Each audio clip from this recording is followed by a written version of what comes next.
Hello dear student, this is BK Mathur, a mathematics teacher. Guys, LPP की video number 1 है। इसके अंदर सबसे पहले मैंने आपको इन इक्वेशंस के ग्राफ के बारे में बताया है जो आप 11th में पढ़ के आए हैं। मेरा मानना ये है कि आप भूल गए होंगे, तो मैंने दोबारा आपको रिकैप करवाया है, रिवाइज़ करवाया है। जब ग्राफ बनाएंगे तो मैंने उसको टाइप्स के अंदर डिवाइड किया हुआ है, तो टाइप्स बड़े ध्यान से अच्छे से पहचानना और याद रखना, ठीक है। इसके बाद मैंने LPP स्टार्ट की है। इसके अंदर मैंने कुछ कॉन्सेप्ट बताया है और इसके अंदर एक कॉन्सेप्ट आएगा बाउंडेड और अनबाउंडेड का। तो अनबाउंडेड का जब कॉन्सेप्ट आएगा तो थोड़े से अलर्ट हो जाना, ठीक है जी। चलिए स्टार्ट करते हैं। देखिए, अगर मेरे पास कोई एक्सप्रेशन ऐसा है x इज इक्वल टू 6 या y इज इक्वल टू 7 या x minus y is equal to 6, suppose x plus y is equal to 6, इस टाइप से मेरे पास कुछ एक्सप्रेशन है। यहाँ पर जीरो ले लेता हूँ, थोड़ा सा डिफरेंस हो जाएगा इस तरह से। तो देखिए, इन सारे इक्वेशंस के अंदर इक्वल का साइन है, ठीक है। तो जब भी किसी एक्सप्रेशन के अंदर इक्वल का साइन होगा तो उसे बोलेंगे इक्वेशन। तो ये सारी इक्वेशंस हैं जो आप अब तक देखते आए हो। आपने सब कुछ ऐसा ही अब तक देखा था, ठीक है।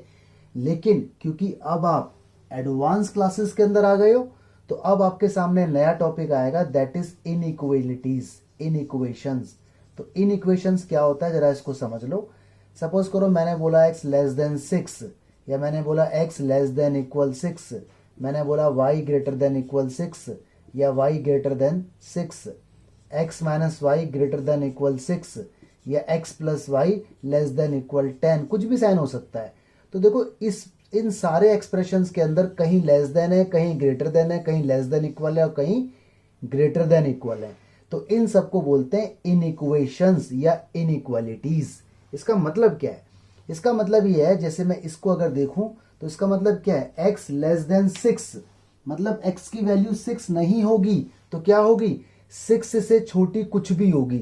जैसे 5.9 हो सकती है, 5.8 हो सकती है, ठीक है, 5.7 हो सकती है, 5, 4, 3, 2 करते करते माइनस इन्फिनिटी तक कुछ भी हो सकती है, लेकिन 6 नहीं होगी। इसका तो ये मीनिंग है।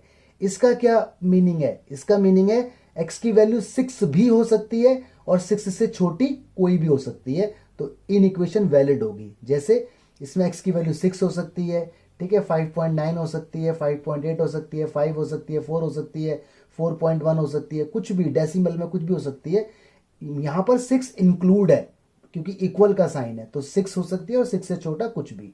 यहां पर y की वैल्यू 6 हो सकती है और 6 से बड़ी कुछ भी। यहां पर y की वैल्यू 6 से बड़ी होगी, ठीक है, 6 नहीं हो सकती क्योंकि इक्वल का साइन नहीं है। तो ये सारी इन इक्वेशंस है। ये तो हो गई सिंगल वेरिएबल में, ये सारी डबल वेरिएबल में हो गई। मतलब x और y का combination greater than equal to 6 होगा, यहाँ x और y का combination less than equal to 10 होगा। तो ये आपको बनानी नहीं है, ये आपको ऑलरेडी क्वेश्चन के अंदर बनी हुई आएगी, आपको सिर्फ ग्राफ बनाना है इसका, ठीक है। तो आइए कुछ पॉइंट समझते हैं। तो मैं यहाँ आपको 3 पॉइंट्स बताऊंगा, ग्राफ बनाने के 3 कॉन्सेप्ट हैं, इनको जरा देखते हैं, ठीक है। चलिए गाइस, जब भी आपके सामने इन इक्वेशन आएगी और आपको बोलेगा ग्राफ बनाओ, तो आपको पहले देखना है उस इन इक्वेशन में सिंबल कौन सा है। अगर सिंबल इस टाइप का है, लेस देन या ग्रेटर देन, तो इसका मतलब होता है एक्सक्लूडेड। तो जब ग्राफ बनेगा तो ग्राफ पे जो लाइन बनेगी वो डॉटेड लाइन होगी या ब्रोकन लाइन होगी। इस टाइप से देखो ग्राफ बनेगा इस टाइप से, ठीक है। अभी मैं एग्जांपल लूंगा, बट वहां कॉन्टिन्यूस लाइन ना होकर के डॉटेड या ब्रोकन लाइन होगी, डिपेंडिंग अपॉन दिस 2 साइंस। अगर इन इक्वेशन में ऐसे 2 साइन दिख रहे हैं या कोई भी एक दिख रहा है इन दोनों में से, तो ग्राफ में इस तरह से लाइन इस्तेमाल की जाएगी, ओके। अच्छा जी, अगर इन इक्वेशन के अंदर ये सिंबल आपको दिखता है, लेस देन और इक्वल भी है, ग्रेटर देन और इक्वल भी है, तो इसका मतलब होता है इंक्लूडेड, मतलब इक्वल भी है, वो नंबर भी इंक्लूड है, ठीक है। तो इस केस में जब ग्राफ बनेगा तो उसमें कॉन्टिन्यूस या रेगुलर लाइन बनेगी, जो नॉर्मल आप 10th क्लास में बनाते थे, इस तरह से ग्राफ पे लाइन खिंचेगी, ठीक है। तो ये 2 पॉइंट अपनी कॉपी में नोट करो और याद रखना है इनको। अब मैं लेता हूं एग्जांपल्स। हाँ जी गाइस, तो स्क्रीन पर 4 क्वेश्चन आपको दिख रहे हैं। किसी के अंदर लेस देन है, किसी के अंदर ग्रेटर देन इक्वल है, किसी के अंदर ग्रेटर देन है, ठीक है। और ये सिंगल वेरिएबल में है, तो जब भी क्वेश्चन सिंगल वेरिएबल में होगा, खाली x में या खाली y में, तो टेबल बनाने की जरूरत नहीं है ग्राफ बनाने के लिए, ठीक है। दूसरी बात आप हमेशा याद रखें कि अगर x की वैल्यू समथिंग है, कुछ भी है, इसका ग्राफ अगर हमें बनाना है तो ये बनेगा पैरेलल टू वाई एक्सिस, ठीक है। यानी x की वैल्यू समथिंग का graph parallel to y axis बनता है, और अगर y की वैल्यू कुछ भी है, समथिंग है, तो इसका ग्राफ बनेगा पैरेलल टू x एक्सिस। ये आपके दिमाग में कहीं ना कहीं बात बैठी होनी चाहिए, ठीक है। टेबल बनाने की जरूरत नहीं पड़ती, टेबल वहां बनाते हैं जो आप 10th में ऐसे करके टेबल बनाते थे इस टाइप से, जहां 2 वेरिएबल हो।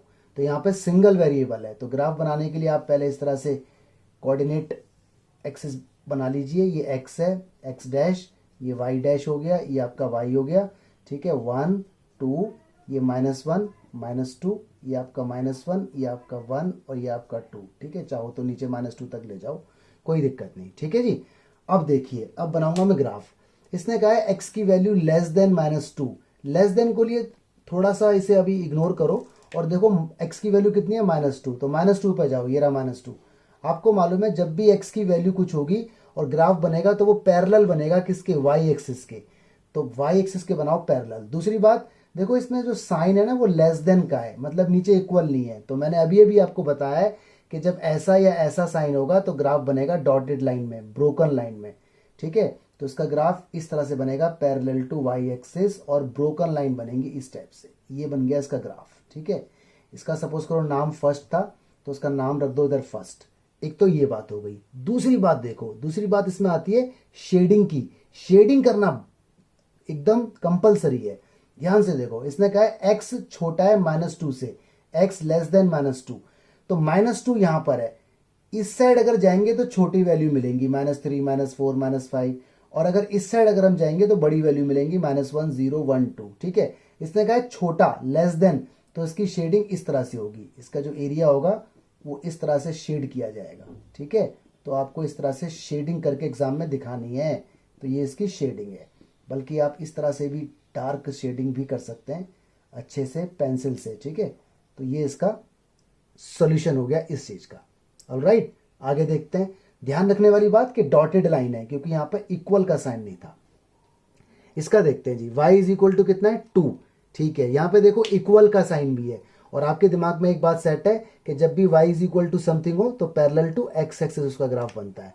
तो पहले बनाऊंगा मैं एक्सिस, ये बन गई जी मेरी एक्सिस, x एक्सिस हो गई, दिस इज y एक्सिस, ये मेरा 1, ये मेरा 2, ये 1, ये 2, दिस इज -1 -2 -1 एंड -2। ऑलराइट, चलिए जी ग्राफ बनाइए। y की वैल्यू 2, y की वैल्यू 2 कहाँ होगी, यहाँ पर इस पॉइंट पर होगी, और नीचे इक्वल है, और आपको मालूम है y का graph parallel to x axis, तो इसका ग्राफ ऐसे बनेगा, और लाइन आएगी देखो कॉन्टिन्यूअस, है ना। इस तरह से एरो लगाओ दोनों तरफ, और इसका नाम सपोज करो 2 है तो इसका नाम 2 लिख दो, इसका नाम सपोज करो 2 है, या तो यहाँ पे नाम लिख दो या फिर ये पूरी इन इक्वेशन लिख दो, एक ही बात है, ठीक है। तो दोनों में देख लो फर्क क्या है, इसमें डॉटेड है और इसमें कॉन्टिन्यूअस लाइन है। आगे अभी खत्म नहीं हुआ, अब होगी इसकी शेडिंग। इसने कहा है y ग्रेटर देन 2 है, यानी 2 या 2 से बड़ा है, तो 2 ये रहा, 2 से बड़ा y की वैल्यू ऊपर की तरफ 3 4 5 6 है ना, तो इसकी शेडिंग कुछ इस तरह से हो जाएगी ऊपर की तरफ। तो ये शेडिंग आपको करके दिखानी है। अगर आपने शेडिंग नहीं की तो आपको मार्क्स नहीं मिलेंगे, ठीक है। थोड़ी अच्छे से शेडिंग कर देना, बढ़िया तरह से पेंसिल से शेडिंग करनी है, पेन से नहीं करनी। बाकी पेन से भी कर दोगे तो कोई गलत नहीं होगा, ठीक है जी। इस तरह से करनी है। आगे देखते हैं जी, और थोड़ी सी ना इसको शार्प रखना, बिल्कुल ऐसे करके इस टाइप से। ये रहा अगला पॉइंट, x की वैल्यू क्या है, ग्रेटर देन इक्वल टू 1 है, okay, greater than equal to 1 है, ठीक है। हमें मालूम है x है तो ग्राफ बनेगा पैरेलल टू y एक्सिस। पहले बना लेता हूं मैं एक्सिस, ये मेरी बन गई एक्सिस, ये x है, x डैश है, इसे मैं रब कर देता हूं, ठीक है। This is y, this is y dash, ये 1 2 -1 -2 1 2 -1 एंड -2। x की वैल्यू 1, तो x का ग्राफ पैरेलल टू बनता है y एक्सिस, ये रहा मेरा, और लाइन आएगी मेरी कॉन्टिन्यूअस, ये मेरी लाइन आ गई, और इसका नाम सपोज करो थर्ड है तो मैंने यहाँ इसके ऊपर रख दिया थर्ड। अब होगी शेडिंग। इसने कहा है x ग्रेटर देन 1 है, ग्रेटर देन 1 से बड़ा इधर जाना है, तो शेडिंग इसकी देखो ऐसे हो जाएगी। शेडिंग एकदम जबरदस्त तरीके से करनी है, आपको पेंसिल से करनी है, ठीक है।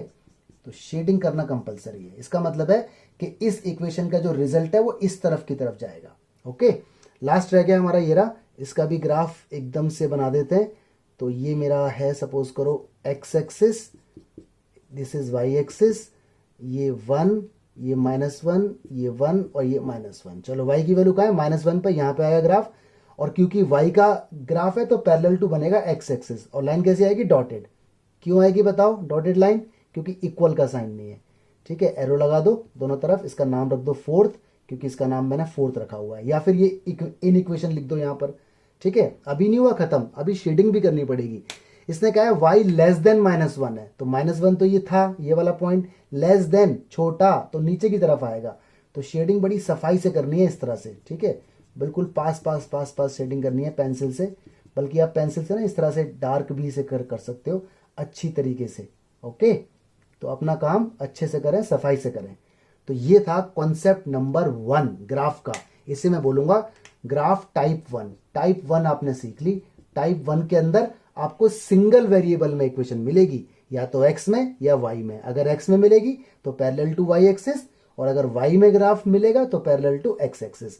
डॉटेड लाइन है या कॉन्टिन्यूअस लाइन है, ये डिपेंड करता है कि यहाँ साइन कौन सा है। लेस देन ग्रेटर देन है तो डॉटेड, और अगर इक्वल का साइन है तो कॉन्टिन्यूअस। और शेडिंग करनी है।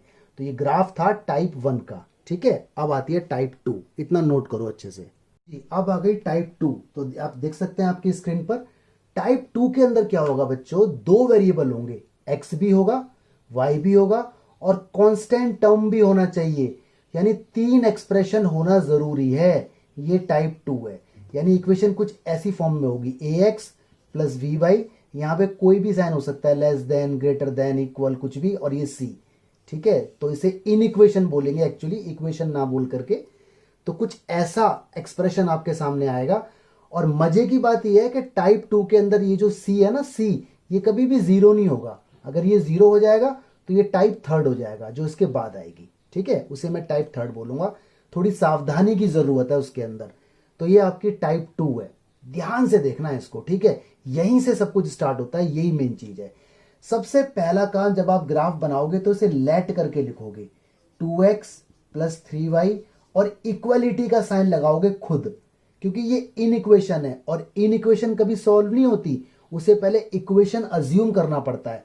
तो यहां पे कोई भी साइन लगा हो, उस साइन को आप यहां से हटा दो और इक्वल लगा दो। आपने यहां पे लेट लिखा हुआ है। ठीक है, अब आप 10th क्लास का मेथड यूज करो और टेबल बनाओ। टेबल बनाना आपको आता ही है। ठीक है, इस तरह से। बल्कि जब आप 10th में थे तो आपके टीचर आपसे 3 वैल्यूज रखवाते थे, ध्यान हो तो, 1, 2 और 3, है ना। अब जरूरत नहीं है, अब 2 वैल्यू से ही बात बन जाएगी। ऐसा नहीं है कि 3 वैल्यू नहीं रखोगे तो स्कूल में मार्क्स नहीं मिलेंगे। पूरे मार्क्स मिलेंगे 100%, चाहे आपका कोई सा भी स्कूल हो। ठीक है, तो 2 वैल्यू से ग्राफ बनाना है, 3 वैल्यू रखने की जरूरत बिल्कुल नहीं है। अच्छा जी, अगली बात यह है कि जब आप 10th में थे तो आपके टीचर आपसे बोलते थे कि कुछ ऐसी वैल्यू रखो कि डेसिमल में ना आए, है ना। आपको सोचना पड़ता था। अब सोचने की जरूरत नहीं है। आप इस बात को अपने दिमाग में रख लो कि जब भी टाइप 2 का इनइक्वालिटी आएगा और ग्राफ बनाना होगा, जिसमें x होगा, y होगा, कोई कांस्टेंट होगा, तो हमेशा x रखोगे 0 और एक बार y रखोगे 0। बस इस बात को ध्यान रख लो। जितना इस बात को ध्यान रखोगे उतना आसानी होगी। अगर आप मेरी इंस्ट्रक्शन फॉलो नहीं करते, अपने मन की चलाते हैं, तो भी आप ठीक हैं, आप गलत नहीं है, आपका आंसर तो भी सही आएगा, आपको मार्क्स तो भी पूरे ही मिलेंगे। तो फिर ऐसा क्यों? ये सबसे इजी है, ये सबसे आसान है। ठीक है, अब क्या होगा, देखो यहां पर ये x है, x की जगह रखा आपने 0, तो ये सारा हो गया 0, बचा 3y इज इक्वल टू 6। इस तरह से देखो 2x की जगह 0 plus 3y is equal to 6। मैं यहाँ पे लिख देता हूँ at x is equal to 0, इस तरह से। तो ये 0 हो गया, 3y इज इक्वल टू 6, और y की वैल्यू कितनी आ गई 2, तो यहाँ पर y की वैल्यू 2 आ गई। ठीक है जी, एक बार और। अब की बार मैंने उल्टा काम किया है, at y is equal to 0, तो मैंने y रखा 0 इसके अंदर, तो ये 2x ऐसी रहेगा, यहाँ रखूंगा 0 तो everything will be 0 like this. तो 2x इज इक्वल टू कितना हो जाएगा 6, और x की वैल्यू कितनी हो जाएगी 3, ये आ गई 3। ठीक है जी, इतना देखो। अब बात आती है कि जी ये जो आपने काम करके दिखाया है, क्या ये एग्जाम में करके दिखाना पड़ेगा ये वाला टास्क? नहीं, जरूरत नहीं है। ये वाला काम एग्जाम में करके दिखाने की जरूरत नहीं है। ये तो मैंने आपको इसलिए दिखाया है ताकि आपको समझ में आ जाए। ठीक है, आप अगर कर सकते हैं तो इस वाले काम को रफ साइड में सॉल्व करें और डायरेक्ट वैल्यू पुट करें। बल्कि 10th में आप ऐसा कुछ करके भी दिखाते थे, अब जरूरत नहीं है। अगर किसी बच्चे ने डायरेक्ट रखा, सोचा कि x 0, तो ये तो टर्म डेड हो गया, 3 अपॉन में सीधा आंसर आ जाएगा। एक बार y 0, तो ये डेड हो गया, 2 अपॉन में 3 आंसर आ जाएगा। तो आप डायरेक्ट भी कर सकते हैं, मैं इसे रब कर रहा हूँ, ठीक है, क्योंकि करके दिखाने की ज़रूरत नहीं है। अगर आप कर देते हैं तो टीचर सोचेगा ये तो बच्चा है, अभी तक बच्चा ही रह गया, बड़ा नहीं हुआ। तो गाइस ग्रो अप, बड़े हो जाओ। तो ये छोटी छोटी चीज़ें आप डायरेक्ट करना सीख जाओ, ठीक है। अगर आपको नहीं आ रहा है तो आप रफ में यूज़ करो। इतना ग्राफ हो गया तैयार, ठीक है। यहां तक तो 10th क्लास की बात है। अब देखो ग्राफ इसका बनेगा, लेकिन बात आती है इसमें शेडिंग कैसे होगी। तो शेडिंग वाला पॉइंट इंपॉर्टेंट है, ठीक है। अब जो पॉइंट आ रहा है ये बहुत इंपॉर्टेंट है, मैंने स्टार लगा दिया है, यानी आप इसे हमेशा याद रखें। तो टाइप 2 में शेडिंग निकालने के लिए करनी पड़ती है हमें टेस्टिंग। टेस्टिंग का मतलब इस लाइन पर कोई पॉइंट रखना है जो ये बताएगा कि इसका एरिया किस साइड आएगा, उस लाइन के किस तरफ इसका एरिया बनेगा, ठीक है। देखो जो इस टाइप की लाइन होती है ना, जहां पर x होता है, y होता है और कांस्टेंट होता है, और कांस्टेंट 0 ना हो, ये line never passes through origin. ये लाइन कभी भी ओरिजिन से पास नहीं होती। ओरिजिन मतलब 0 0, मतलब इन लाइनों का ग्राफ कभी भी इस पॉइंट से गुजरेगा नहीं, या तो साइड से निकल जाएगा, या ऐसे निकल जाएगा, या ऐसे निकल जाएगा। इस पर ये लाइन कभी नहीं आएगी, ठीक है। तो ये याद रखने वाली बात है कि जिस इक्वेशन में x होता है, y होता है, कोई कांस्टेंट होता है, जहां कांस्टेंट 0 नहीं होगा, ये कभी 0 नहीं हो सकता। अगर 0 हो गया तो टाइप 3 हो जाएगी वो, ठीक है, वो इससे पास हो जाएगी। तो वो बात की बात है। हम टाइप 2 पर हैं, यहाँ पे x है, y है, कांस्टेंट है। इस टाइप की लाइन कभी भी ओरिजिन से पास नहीं होती, 0 0 से नहीं गुजरती, ठीक है। तो ये लाइन भी ऐसी है, x है, y है, कांस्टेंट है। तो टेस्टिंग के लिए लाइन पर हम ऐसा पॉइंट रखते हैं जिससे वो ना गुजरे। तो ऐसे तो बहुत सारे पॉइंट होंगे जिससे ये लाइन ना गुजरे, लेकिन हमें इजीली पता है 0 0 ओरिजिन, कि ओरिजिन से ये लाइन कभी गुजरेगी नहीं, कभी उससे पास ही नहीं होगी, है ना। भाई और भी पॉइंट हो सकते हैं, लेकिन आप कैसे सोचोगे, आपके दिमाग में कैसे आएगा, इसलिए आपको एक ट्रिक बताई जा रही है कि ऑलवेज पुट 0 0, ठीक है, क्योंकि इस टाइप की लाइन 0 0 से पास नहीं होती। ध्यान से सुनो, हमें ऐसा पॉइंट रखना है जिससे ये लाइन ना गुजरे, ना गुजरे, ना पास हो। तो 0 0 से कभी नहीं गुजरेगी टाइप 2 की लाइन। तो यहां पे होगी टेस्टिंग। तो देखो ऐसे करके हम लिखते हैं, ऑन पुटिंग 0 0 इन फर्स्ट। इसका नाम एक्चुअली फर्स्ट है, ओरिजिनल का नाम। इसमें रखो जी x की जगह 0, तो 2, x की जगह 0, 3, y की जगह 0 लेस देन 6। ये हो गया 0 लेस देन 6। अब ये जो कंडीशन आई है इसको आप देखो, ये ट्रू है या फॉल्स है। 0 लेस देन 6, अरे ये तो ट्रू है, तो आप यहां लिखो ट्रू, ठीक है। 0 लेस देन 6, ये तो बात सच है। अगर इसने ऐसा साइन लगा के दिया होता 0 ग्रेटर देन 6, 0 6 से बड़ा, ऐसे कैसे हो जाएगा, वो फॉल्स हो जाता। तो आपको यहां लिखना है ट्रू या फॉल्स। तो ये ट्रू है तो ट्रू लिखो। इसके बाद एक स्टेटमेंट यहां पे लिखना है, सॉल्यूशन रीजन इज टूवर्ड्स 0 0, ऐसे लिखना है अगर ट्रू है, ठीक है, क्योंकि आपने 0 0 पुट किया था, इसलिए 0 0 के रेफरेंस में बात हो रही है। Solution region is towards 0 0। अगर ये फॉल्स आ जाता तो आप लिखते सॉल्यूशन रीजन इज अवे, आप लिखते away, away from 0 0, away from, ये लिखते जब फॉल्स आता। तो अभी तो फॉल्स नहीं आया, तो मैं इसको रब कर रहा हूं, ठीक है, मैंने आपको बता दिया है। ट्रू का मतलब टूवर्ड्स, फॉल्स का मतलब अवे फ्रॉम, ओके।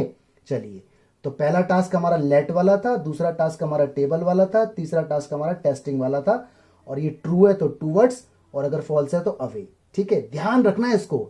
अब बनेगा जी ग्राफ। तो ग्राफ बनाते हैं, ये मेरा ग्राफ बनाऊंगा मैं इसमें। ये x एक्सिस हो गया, this is y axis, okay. चलिए, ये 1 है, ये 2 है, ये 3 है, बस ये -1 -2, this is 1 2 and 3, this is -1 and -2। चलो जी बनाओ ग्राफ। देखो ये पॉइंट, ये कोऑर्डिनेट कुछ ऐसे है 0,2, यानी पहला कोऑर्डिनेट यहाँ पे 0,2 है, इस तरह से देखते हैं, और दूसरा कोऑर्डिनेट मेरा 3,0 है। तो इस तरह से मैं ग्राफ पे इसे प्लॉट करूंगा, ठीक है।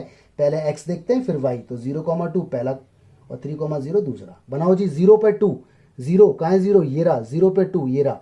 तो ये पॉइंट आ गया पहला, देखो इस टाइप से, ये मैंने ड्रॉ कर दिया, ये वाला ड्रॉ हो चुका। अब बनाओ उसका 3,0, कहाँ है जी, ये रहा 3,0, 3 ये 0 यही रहेगा, x पे 3 और y पर 0, तो ये वाला पॉइंट आ गया, ठीक है।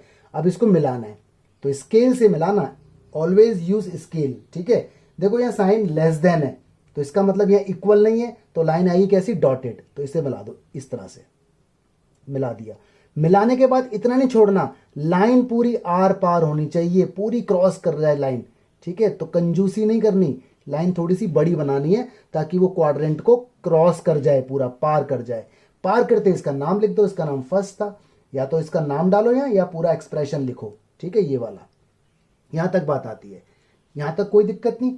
अब आती है बात शेडिंग की। अब देखो इसने कहा था टूवर्ड्स 0 0 जाओ, क्योंकि ट्रू है, टूवर्ड्स 0 0 जाओ, यानी जो सोल्यूशन रीजन है, जो शेडेड रीजन है, उसी को बोलते हैं सोल्यूशन रीजन, वो 0 0 की तरफ है।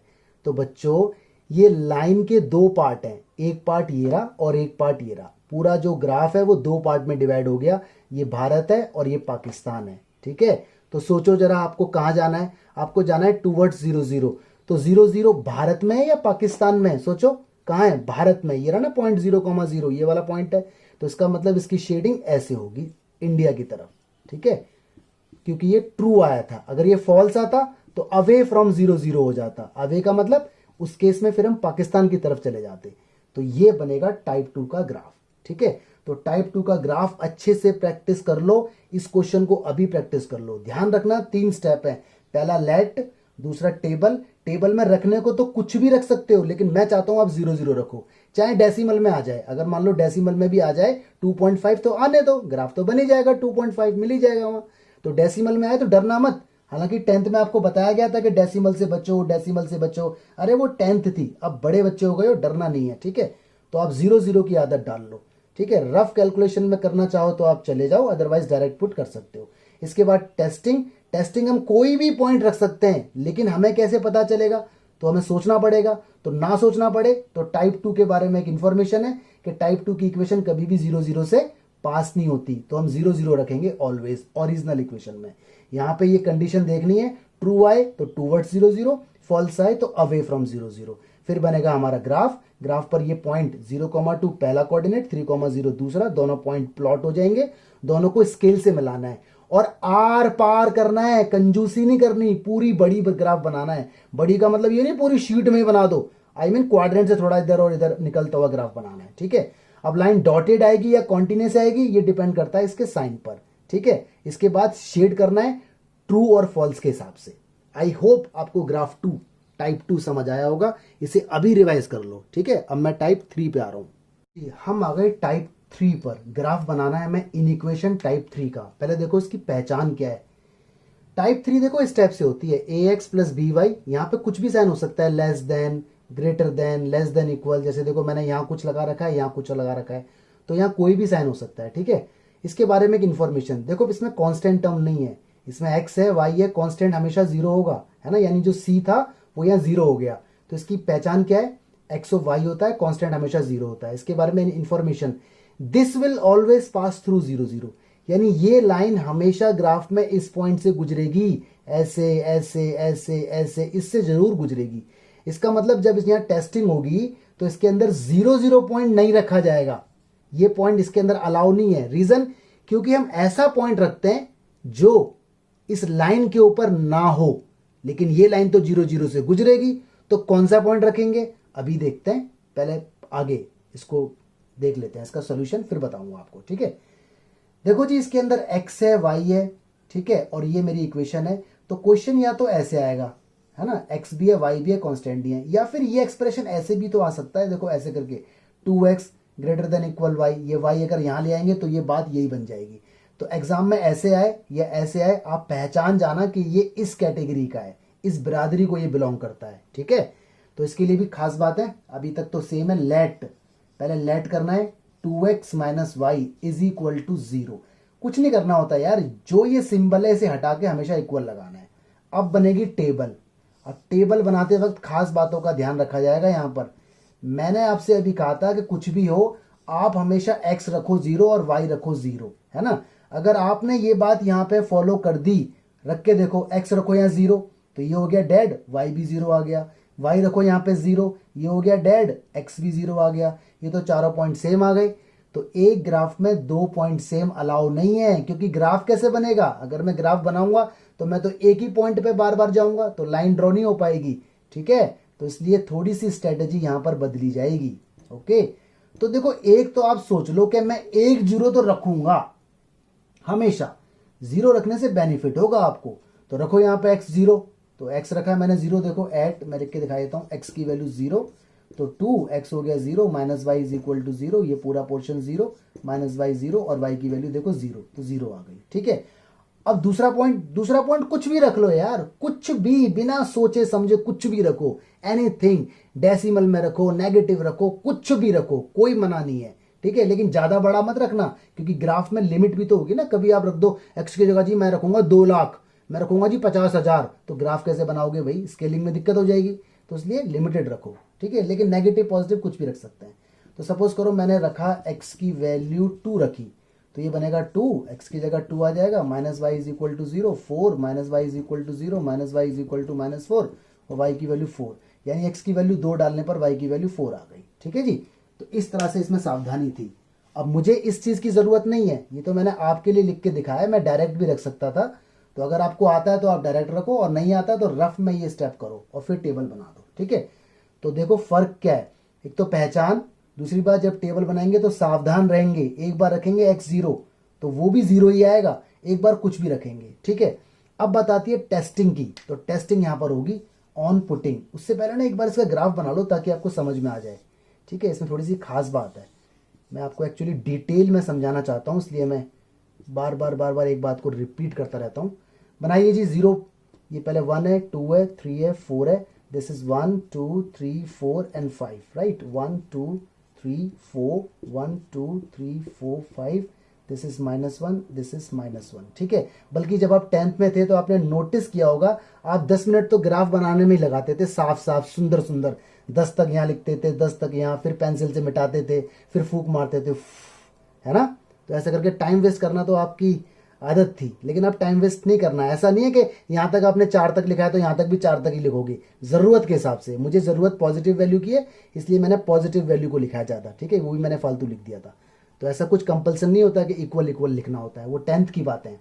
चलिए जी पहले बनाते हैं ग्राफ। 0 0, पहला कोऑर्डिनेट मेरा 0 0 है, और दूसरा मेरा 2 पे 4 है, 2,4 ये मेरा दूसरा कोऑर्डिनेट है। ड्रॉ करो जी 0 0, ये रहा जी। तो देखो यहाँ से तो ये लाइन गुजरनी है, वैसे भी हमें पता ही है, चाहे मैं कुछ और भी पॉइंट रखूंगा तब भी ये यहाँ से गुजरेगी, ठीक है। अगर मान लो मैं कुछ और पॉइंट यहाँ रख देता तो 2 4 यहाँ आता, कोई पॉइंट यहाँ आता, तो ऑटोमेटिक ये इसी से गुजरेगी हमेशा। इसकी पहचान ही यही है, एक्स और वाई और constant 0, this will always pass through origin 0 0, ठीक है। तो ध्यान रखने वाली बात है, इसलिए मैंने आपको कहा कि हमेशा 0 रखो, एक तो रखो कम से कम, ठीक है, तो बेनिफिट होता है बहुत। आगे रखो जी 2,4, 2 ये रहा जी, और 4 कहाँ है, ऊपर जाओ ऊपर जाओ ऊपर जाओ, ये मिल गया 2,4, ठीक है। स्केल से इसे मिलाएंगे और साफ साफ पहले देख लो सिंबल, इक्वल का साइन भी है, लाइन बनेगी कॉन्टिन्यूस, तो मिलाओ जी, बड़े आराम से मिलाना है, धीरे धीरे कॉन्टिन्यूस स्केल से मिलाना है, ठीक है। ये लाइन खिंच गई, लेकिन इतना नहीं करना, कंजूसी नहीं करनी, इसे पूरा ले जाओ आगे तक, आर पार कर दो, यहाँ भी कर दो इसे आर पार, ठीक है। थोड़ी लाइन मेरी रोमांटिक सी हो गई है, आपकी स्ट्रेट लाइन आएगी स्केल से। चलिए जी इसका नाम रख दीजिए, इसका नाम सपोज करो फर्स्ट है, क्योंकि मैंने इसका नाम रखा हुआ है फर्स्ट, या फिर आप इस वाली को भी यहाँ लिख सकते हैं। इतना काम हो गया। अब बात आती है शेडिंग की, शेडिंग कैसे होगी, तो अभी तो ट्रू फॉल्स ही नहीं चेक हुआ भाई। जिस इन इक्वेशन में एक्स और वाई दोनों वेरिएबल रहेंगे, एक तो वहां टेबल बनेगी और वहां टेस्टिंग होगी, तो टेस्टिंग के लिए वो पॉइंट रखते हैं जो इस लाइन पर ना हो। तो इस लाइन पर कौन कौन से पॉइंट नहीं है भाई, 0 0 तो है, तो बहुत सारे पॉइंट नहीं है, जैसे 0 1 इस लाइन पर नहीं है, 0 2 इस लाइन पर नहीं है, ठीक है, 1 0 भी नहीं है, 2 0 भी नहीं है, तो कोई भी पॉइंट आप सोच सकते हो जो इस लाइन पर नहीं है, आपको यहां से दिख रहा है। तो ये भी एक तरीका है कि पहले लाइन ड्रॉ कर लो, उसके बाद पॉइंट डिसाइड कर लो, है ना। लेकिन टाइप 2 का तो ईजी है, आपको पता है 0 0 ही रखेंगे, ओके।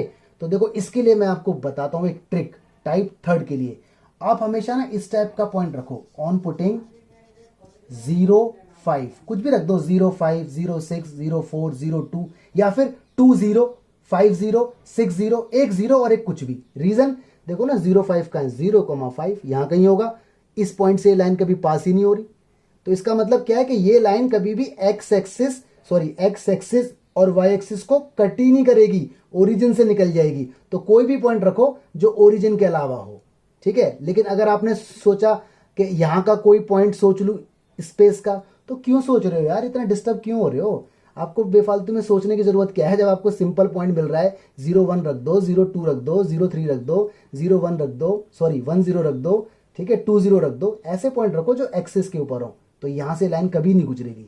तो अपनी आदत बना लो ये रखने की। ये स्टार लगा रहा हूं मैं, इंपॉर्टेंट पॉइंट है, ठीक है। टाइप 2 और टाइप 3 में फर्क देख लेना। चलो जी, इसके अंदर पुट करते हैं, इन फर्स्ट ओरिजिनल में पुट करते हैं। एक्स की जगह आएगा 0, तो 2 × 0 -5 आ गया ग्रेटर देन 0। ये आ गया -5 ग्रेटर देन इक्वल 0। -5 बड़ा है 0 से, ये तो झूठ है। -5 तो 0 से छोटा होता है, तो ये झूठ है। झूठ का मतलब फॉल्स, यहां लिखो फॉल्स, और यहां पे लिख दो solution region is away from 0 5, क्योंकि आपने 0 5 रखा था। तो जो पॉइंट हम रखते हैं उसी को यहां लिखते हैं। ट्रू आता तो टूवर्ड्स हो जाता, फॉल्स आता है तो अवे हो गया, ठीक है। अब बनाऊंगा मैं ग्राफ, अब सुनना बड़े आराम से, ठीक है। पहले ये देखो 0 5 किस साइड है, इस लाइन के इस साइड है, तो यहां पे हल्का सा मार्क कर लो कि ये इस साइड है। हमें जाना है फॉल्स, मतलब अवे, मतलब इस लाइन के दो पार्ट हैं, एक पाकिस्तान है और एक इंडिया है, ठीक है। ये वाला पाकिस्तान जिसमें ये पॉइंट है 0 5 जो मैंने रखा था, और मुझे जाना है अवे फ्रॉम 0 5, मतलब 0 5 से दूर रहना है। तो दूर रहने का मतलब इस पार्ट में आ जाओ, तो ये शेडिंग हो गई। और अगर ट्रू आ जाता तो हम टूवर्ड्स हो जाते, ठीक है।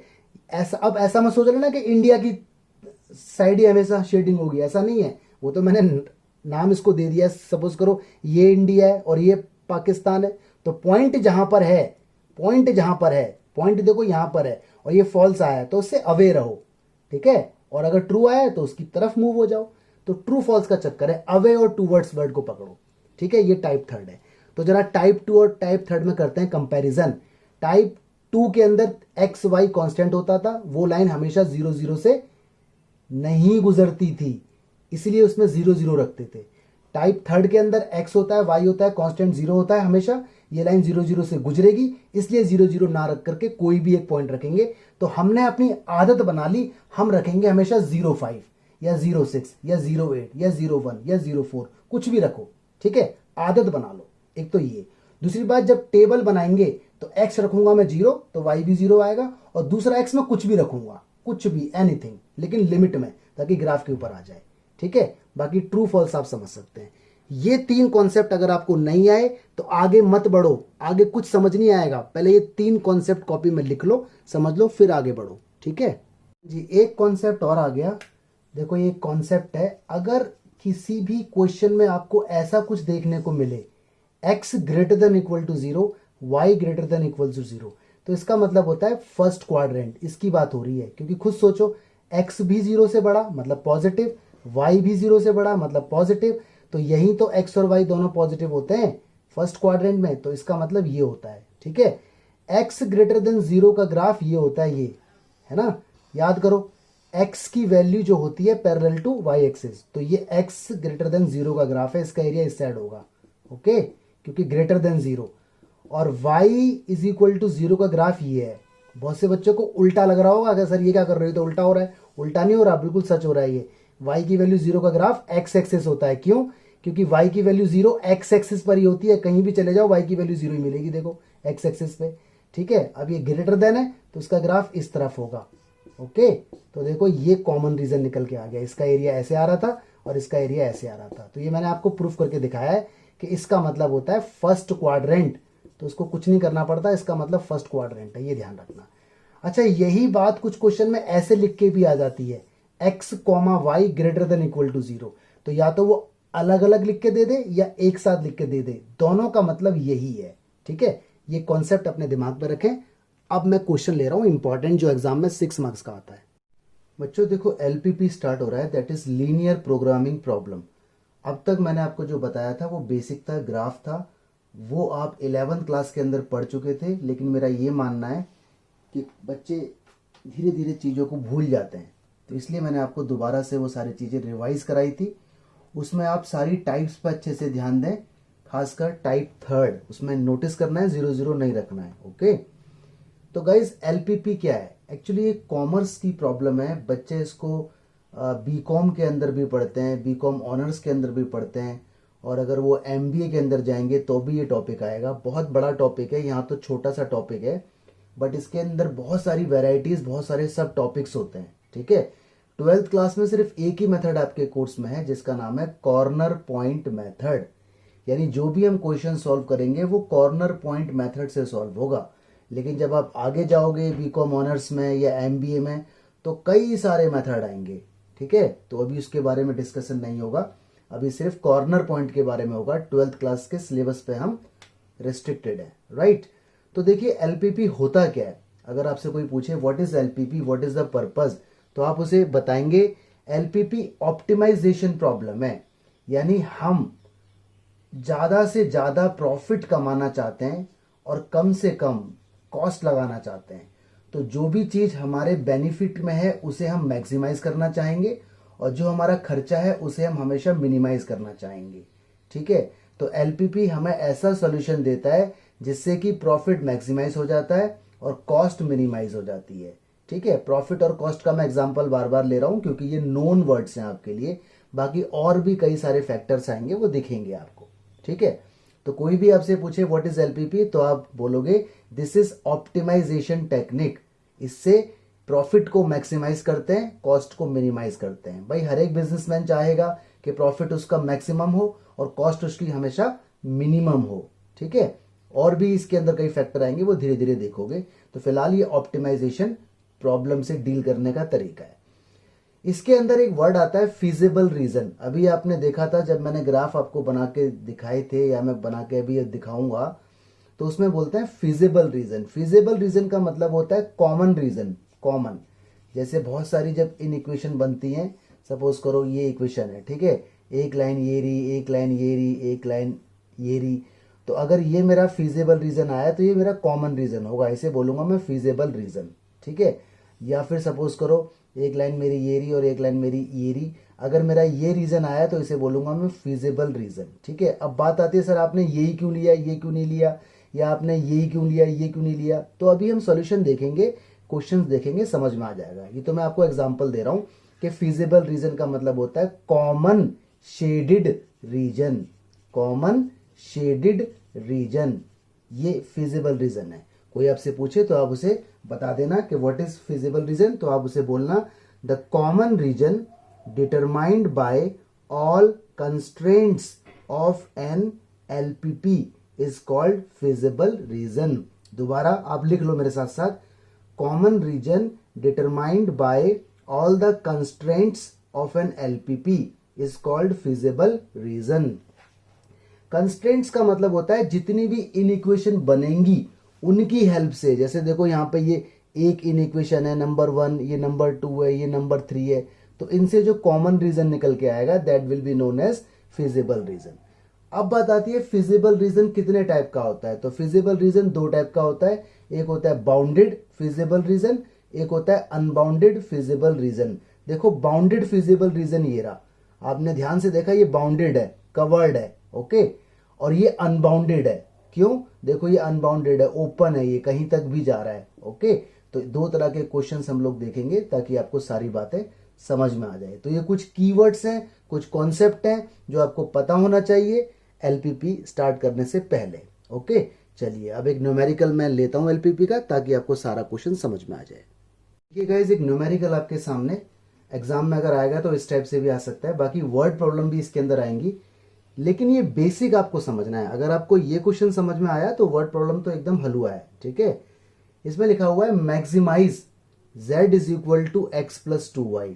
तो ये क्वेश्चन के अंदर ऑटोमेटिक दिया होगा कि आपको मैक्सिमाइज करना है या मिनिमाइज करना है, तो आपको सोचने की जरूरत नहीं है, वहां लिखा होगा z is equal to x plus 2y। ये हमारा कुछ भी हो सकता है, प्रॉफिट या कोई भी, ठीक है। तो मैक्सिमाइज है तो ऑफकोर्स कुछ ना कुछ प्रॉफिट टाइप का ही होगा जिसको हम बढ़ाना चाहते हैं। सब्जेक्ट टू कंस्ट्रेंट्स, कंस्ट्रेंट्स का असली मतलब होता है बैरियर्स, ठीक है, रुकावटें। मतलब ये कुछ कंडीशंस हैं, number 1 condition, number 2, number 3, number 4। इन 4 कंडीशंस को ध्यान में रखते हुए we need to maximize z is equal to this, okay. Solve by LPP। अब क्योंकि आप 12th क्लास में, तो 12th क्लास में सिर्फ एक ही मेथड है, वो है ग्राफिकल मेथड या कॉर्नर पॉइंट मेथड। 12th के बाद अगर BCom ऑनर्स या MBA में जाएंगे तो बहुत सारे मेथड आएंगे इसके, ठीक है। तो अभी हम उनके ऊपर बात नहीं करेंगे, हम सिर्फ 12th क्लास की बात करने वाले हैं। तो क्वेश्चन जब भी आएगा उसमें आपको हमेशा एक z देगा और बहुत सारी इनइक्वेशंस देगा, ठीक है। पहला जो टास्क है वो आप नेमिंग कर दीजिए, ये फर्स्ट है, ये सेकंड है, this is third and this one is four. Question के अंदर जितनी इनइक्वेशंस होंगी क्वेश्चन उतना ही बड़ा हो जाएगा। डिफिकल्ट बिल्कुल नहीं होगा, इजी रहेगा, डिफिकल्ट बिल्कुल नहीं रहेगा, ठीक है। अब बड़े आराम से सुनना और मेरे साथ साथ देखना, ठीक है। आप सॉल्यूशन यहां लिखिए और इसे बुलाइए फ्रॉम इन इक्वेशन फर्स्ट, इस तरह से बुलाओ, फ्रॉम इन इक्वेशन फर्स्ट, यानी फर्स्ट को पहले आप कॉल करो और लेट लिखो यहां पर, ओके। और जो भी इन इक्वेशन है इक्वल का साइन लगा दो, इररिस्पेक्टिव ऑफ एनी साइन, यहां कोई भी साइन लगा हो आप हमेशा इक्वल लगाओ क्योंकि लेट है। ये बात मैं आपको अभी बेसिक्स में बता चुका था जब ग्राफ बताया था। अब बनाएंगे हम टेबल। पहले पहचानो ये कौन सी टाइप है, ये टाइप 2 है, एक्स है, वाई है, कांस्टेंट है। तो टाइप 2 जैसी आप पहचानते हो, आपको मालूम होता है कि हमेशा ग्राफ बनाते वक्त एक बार x0 एक बार y0। रखने को तो हम कुछ भी रख सकते हैं, उससे भी ठीक आएगा, लेकिन मैंने आपसे रिक्वेस्ट किया कि आप ऐसे ही रखना तो आपका इजी बनेगा, चाहे डेसिमल में आ जाए, नो प्रॉब्लम। x रखो भाई 0 तो ये डेड हो गया, 2 अपॉन में गया, वी विल गेट 50। y रखो भाई एक बार 0, ये सारा डेड हो गया, x is equal to 100, no problem. इसके बाद आपको मालूम है टेस्टिंग पॉइंट, तो क्योंकि ये टाइप 2 है तो ऑन पुटिंग 0 0 0 0 टेस्टिंग पॉइंट होता है इन फर्स्ट। रखो जी यहां भी 0 यहां भी 0, यू विल गेट 0, ठीक है, ग्रेटर देन इक्वल टू 100। ये बोल रहा है 0 बड़ा है 100 से। इक्वल का कोई रोल नहीं है, इक्वल का रोल तो ये है कि लाइन डॉटेड आएगी या कॉन्टिन्यूस आएगी। याद करो बेसिक, अगर इक्वल है तो लाइन कॉन्टिन्यूस, इक्वल साइन नहीं दे रखा, सिर्फ ऐसा सिंबल है तो लाइन डॉटेड, ठीक है। आई होप आपको याद होगा। तो 0 ग्रेटर देन 100 ये तो फॉल्स है, तो आपने यहां लिखा फॉल्स और स्टेटमेंट एक यहां पे लिख दो, solution region is away from 0 0, क्योंकि आपने पॉइंट पुट किया है 0 0। ऑलराइट, तो ये बात आपको ध्यान रखनी है। इसी तरह से आप सबके साथ यही काम करते रहो। तो देखो क्वेश्चन डिफिकल्ट नहीं है, बस जितनी इक्वेशन उतना ही काम ज्यादा हो जाएगा। आप इसे बुलाओ, तो यहां पे आप लिखो फ्रॉम इन इक्वेशन 2, और नोटिस करने वाली बात, पहले लेट करेंगे और जो भी यहां सिंबल है हटा के इक्वल लगाएंगे। ये टाइप 2 है, सॉरी टाइप 3 है। पता कैसे लगा, इसमें x है y है लेकिन कांस्टेंट 0 है, तो ये टाइप 3 है। टाइप 3 में सावधानी वाली बात हुआ करती थी, अगर आपको याद हो। जो बच्चा टाइप्स को याद रखेगा उसे बहुत बेनिफिट होगा। इसमें एक बार रखते हैं x0 तो y तो 0 ही आएगा, एक बार कुछ भी रख लो। अब यहां पे बड़ी सोचने वाली बात है, देखो अगर मैं यहां रख दूं x की वैल्यू 1, यहां रखूं 1 तो 2 1 2, उधर जाएगा -2, माइनस से माइनस कट, y की वैल्यू 2 आएगी। क्या ये गलत है? नहीं, बिल्कुल ठीक है। लेकिन इस टेबल पे जरा नजर मारो, इस टेबल के अंदर है 50 100 और उस टेबल के अंदर है 1 2, तो कंपैटिबिलिटी नहीं बन रही। मतलब एक टेबल के अंदर डेटा बहुत ज्यादा लार्ज है और एक टेबल के अंदर डेटा बहुत ज्यादा छोटा है, तो जब ग्राफ बनाओगे तो वहां स्केलिंग नहीं हो पाएगी। ग्राफ पे जो आप स्केल लेते हो ना, 10 10 का गैप, 1 1 का गैप, तो दिक्कत हो जाएगी। एक जगह 50 एक जगह 1, तो ग्राफ इतना बड़ा तो होता नहीं।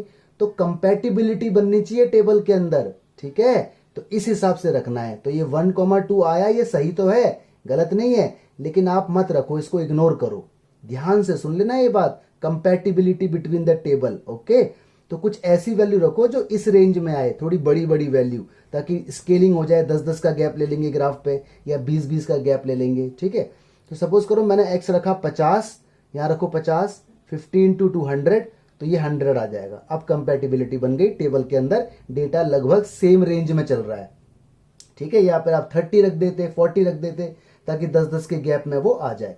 सीखने वाली बात थी ये, ओके। नोटिस करना, आपको मालूम है क्योंकि ये टाइप 3 है तो ऑन पुटिंग इसमें 0 0 पुट नहीं होता, तो कुछ भी रख दो, 0 50 रख दो, या 0 60 रख दो, या 0 80 रख दो, है ना। अब क्योंकि टेबल के अंदर ही डेटा इतना बड़ा बड़ा है, 50 100, तो हमने वैल्यू भी बड़ी रख दी, 0 50 या 0 10 या 0 90, कुछ भी रख दो।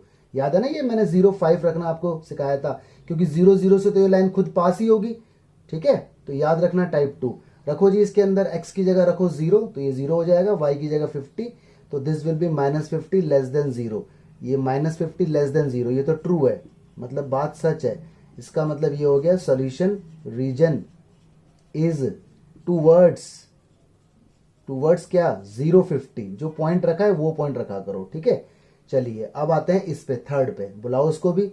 तो फ्रॉम, तो इजी है, लेंदी है लेकिन इजी है, ठीक है। इन इक्वेशन थर्ड, और लेट करके बुलाएंगे 2x प्लस वाई इज इक्वल टू 200। चलो जी, कोई दिक्कत नहीं। नोटिस करने वाली बात क्या, ये टाइप 2 है क्योंकि x है, y और कांस्टेंट है। टाइप का ध्यान रखो बस। टेबल बनाना आपको आता ही है, और टेबल में आपको मालूम है टाइप 2 में आंख बंद करके 0 0 रख देते हैं। x रखूंगा 0, ये डेड हो गया, y आ गया 200, नो प्रॉब्लम, क्योंकि इसमें चल ही रहा है तो गैप ज़्यादा ले लूंगा 50-50 का, ठीक है। वो तो टेप ग्राफ के ऊपर बात है। y रखो 0, तो ये डेड हो गया, ये आ जाएगा 100, ठीक है जी। टेस्टिंग होगी इसमें ऑन पुटिंग, ये सारे स्टेप लिख के दिखाना है आपको। 0 0 इन थर्ड, तो 0 0 पुट होगा, 0 0 सब 0 हो जाएगा। 0 लेस देन इक्वल कितना आएगा 200। ये कैसा है, ट्रू है। ट्रू का मतलब यहाँ होता है solution region is towards origin. Origin या 0 0, आप वर्ड लिखा करो। ओरिजिन लिखने की आदत मत डालना, ठीक है। ओरिजिन लिखने की आदत अगर डालोगे तो एक गड़बड़ हो जाएगी इसमें। ये क्या हो गया है, 0,0, इस तरह से ओरिजिन लिखने की आदत अगर आप डालोगे तो गलती से आप कोई और पॉइंट भी रखोगे ना, जैसे 050, तो भी आप यहाँ लिख दोगे टूवर्ड्स ओरिजिन। तो ऐसा मत लिखो, ओरिजिन वर्ड ही मत लिखो, आप वो पॉइंट रखो जो आपने यहाँ रखा है ना, वही पॉइंट लिख दिया करो, टूवर्ड्स और अवे, ठीक है जी। चलिए अब बुलाता हूं मैं किसको जी, अब बुलाता हूं मैं इसको, लास्ट वाले को। तो लास्ट वाली, जैसा कि मैंने बताया, ये फर्स्ट क्वाड्रेंट को रिप्रेजेंट करता है, तो उसके बारे में बस लिखना, आप लिख दीजिए in equation 4 represent first quadrant, ठीक है जी। इस तरह से आप लिख दो। तो देखो सॉल्यूशन सबका हो चुका है, अब बनाएंगे ग्राफ। तो आप पहले इतना नोट कर लो, क्योंकि मैं इसे रब करने वाला हूं, अच्छे से नोट कर लो, अपनी कॉपी में से देख के फिर हम ग्राफ बनाएंगे, ठीक है। जल्दी से नोट करो, शाबाश। तो मुश्किल नहीं है, हाँ जी। अब बनाएंगे हम ग्राफ। तो देखो टेबल के अंदर आपको दिख रहा है 0, 50 और 200, और 100 भी दिख रहा है ना। तो हम करेंगे स्केलिंग, तो सारी वैल्यू पॉजिटिव है तो पॉजिटिव वैल्यू का यूज होगा। तो इस तरह से ग्राफ को मैं रखूंगा लाइक दिस, ओके। ये x हो गया, this is x dash, this is y dash and this is y, alright. या तो मैं गैप ले लूं 50-50 का स्केलिंग, ठीक है, या फिर मैं ले लूं 25-25 का, तो आपकी मर्जी है, ठीक है। तो 50-50 का भी ले सकते हैं, कोई दिक्कत नहीं। तो ये 50 हो गया, ये 100 हो गया, ये 150 हो गया, ये 200 हो गया, ये 50 हो गया, ये 100 हो गया, ये 150 हो गया, ये 200 हो गया, ठीक है। आप यहाँ पे लिख देना स्केल, स्केल जो आपने लिया है वो 50 का लिया है, ठीक है। थोड़ा सा मेंशन करना ठीक रहता है। चलिए जी, यहाँ पर आप मार्क भी कर दो 50, this is 100, this is 150, this is 200, this is 50, 100, 150 and 200, alright. नीचे जाने की जरूरत नहीं, लिखने की भी जरूरत नहीं है, क्योंकि वो यूज नहीं हो रहा है, ठीक है। बनाओ जी, पहले इसका बनाते हैं। 0 पर 50, तो कोऑर्डिनेट क्या है 0,50, 0 पे 50 ये रहा जी, ये कोऑर्डिनेट हो गया। फिर है 100 पे 0, 100 पे 0 ये रहा, ये कोऑर्डिनेट हो गया, ठीक है। स्केल से मिलाना है, लाइन आएंगी कॉन्टिन्यूस, क्योंकि उसमें नीचे इक्वल भी था, तो इस तरह से स्केल से मिलाना है, बिल्कुल सावधानी से ऐसे, और लाइन करनी है एकदम आर पार। ये देखो यहाँ भी लाइन करनी है आर पार, ठीक है। थोड़ी मेरी लाइन रोमांटिक हो गई है, लेकिन आपकी अच्छी आएगी, आई बिलीव दिस। तो इसका नाम फर्स्ट हो गया। जैसे ही लाइन ड्रॉ हो जाए वैसे ही इसकी शेडिंग भी करो। तो इसका क्या था, अवे फ्रॉम 0 0, मतलब ये फॉल्स आया था 0 0 को रख के, तो इसका मतलब इसका एरिया अवे आएगा। तो इधर और इधर 2 एरो लगा दो, ठीक है। शेडिंग मतलब ऐसे ऐसे ऐसे सब में मत करो, बल्कि आप मार्किंग लगा के रख लो, ताकि आपको याद रहे कि इस पर्टिकुलर लाइन का एरिया 0 0 से अवे है, मतलब उस साइड है, ठीक है। आप चाहो तो शेडिंग भी कर सकते हो, लेकिन हौच पौच हो जाएगा, सब कुछ मिक्स हो जाएगा, तो अवॉइड करो आप, ठीक है। और इस तरह से 2 मार्किंग लगा दो, एक इस एंड पे और एक इस एंड पे, क्योंकि ये फॉल्स था। अब आपको ध्यान रहेगा, ध्यान रखना, ग्राफ बनाते ही पहले लाइन ड्रॉ होगी, लाइन ड्रॉ होते ही उसका नेम आएगा, नेम आते ही उसकी शेडिंग होगी। ये शेडिंग के इंडिकेशन लगा दिए हमने, ठीक है। कभी आप सारा कुछ पहले ड्रॉ कर लो तो रायता फैल जाएगा, रायता नहीं फैलाना है, ठीक है, अलर्ट रहना है। चलो अब इस पे आ जाते हैं। 0 0 0 0 ये रहा जी हमारा। फिर कितना है 50 0, 50 ये रहा, सॉरी 50 पे 100, 50 ये रहा और 100 ए यहाँ पे मिलेगा इसकी सीध में, ये मिल गया। ठीक है, मिलाओ जी इसको भी, ये मिलाया मैंने, स्केल से मिलाऊंगा मैं तो। और लाइन थोड़ी बड़ी खींचनी है, कंजूसी नहीं करनी, आर पार करनी है। इसका नाम क्या था, 2, नाम रखा आपने 2। शेडिंग इसकी भी, ये था टूवर्ड्स 050। तो इस लाइन के दो हाफ हैं, एक हाफ ये वाला है और एक हाफ ये वाला है। हमें जाना है 050 वाले हाफ में। तो देखो 050 किधर है, 0,50 इधर है, यानी इसकी शेडिंग इधर होगी। तो इधर और इधर इंडिकेशन दे दिया आपने कि इसका एरिया इस साइड को रिप्रेजेंट कर रहा है। ठीक है जी। तो हाँ, गंदगी नहीं मचानी, बस एरो लगाना है। ये जो एरो हम लगाते हैं ये अपने लिए लगा रहे हैं, टीचर को इससे कोई मतलब नहीं है। ठीक है जी, चलिए डन। इस पे आते हैं, 0 पे 200 और 100 पे 0, 0 पे 200 ये रहा जी पॉइंट, 0 पे 200, 100 पे 0, 100 ये रहा जी, 100 पे 0, ये तो कॉमन पॉइंट हो गया, कोई दिक्कत नहीं। मिलाओ स्केल से, मिलाया मिलाया मिलाया मिलाया ऐसे करके। ठीक है, थोड़ी मेरी लाइन रोमांटिक सी हो जाती है, लेकिन आप अलर्ट रहना, आपकी अच्छी आएगी क्योंकि आप स्केल यूज करेंगे। नंबर 3 हो गया, इसका भी ट्रू फॉल्स। इसका है टूवर्ड्स 0 0, 0 0 की तरफ। तो देखो इस लाइन के दो हाफ हैं, एक हाफ ये वाला है और एक हाफ ये वाला है ना, दो पार्ट्स हैं। हमें जाना है टूवर्ड्स 0 0 वाले पार्ट में, तो इधर आना है। तो इसका एरिया एक इधर आ गया और इसका एरिया एक इधर आ गया। ठीक है, अब निकालो फीजेबल रीजन। अभी अभी आपने जाना है फीजेबल रीजन क्या होता है। रीजन एनक्लोज्ड या region common by all constraint. Constraint मतलब जितनी भी ये बैरियर्स, जितनी भी ये इनइक्वेशन है, इनका कॉमन रीजन, वो बाउंडेड भी हो सकता है और अनबाउंडेड भी हो सकता है। और रहना हमें फर्स्ट क्वाड्रेंट में, क्योंकि कंडीशन दी हुई थी ना, x greater than equal to 0, y greater than equal to 0। तो बड़ी सावधानी वाली बात है। देखो अब रीजन यहाँ पे बहुत सारे हैं, ये है, ये है, ये है, ये है, ये है, ये है, ये है। ठीक है, चलिए पहले मैं सोचता हूं क्या ये हो सकता है। सोचो जरा, ये इसलिए नहीं हो सकता क्योंकि इसमें लाइन 2 का एरिया नहीं आ रहा। देखो लाइन 2 उधर भाग रहा है, तो इसमें नहीं आ रहा, तो इसको हटा दो। क्या ये हो सकता है, ये इसलिए नहीं हो सकता क्योंकि इसमें लाइन 2 का तो आ रहा है, अच्छी बात है, लेकिन लाइन 3 का नहीं आ रहा, इसे भी हटा दो। ये हो सकता है बीच वाला, नहीं। रीजन, इसमें देखो लाइन 3 का आ रहा है, अच्छी बात है, लाइन 1 ये रही आ रहा है, अच्छी बात है, लेकिन लाइन 2 का नहीं आ रहा। लाइन 2 देखो ये है, लाइन 2 इसका उधर जा रहा है, इसमें नहीं आ रहा, तो this is not common of all.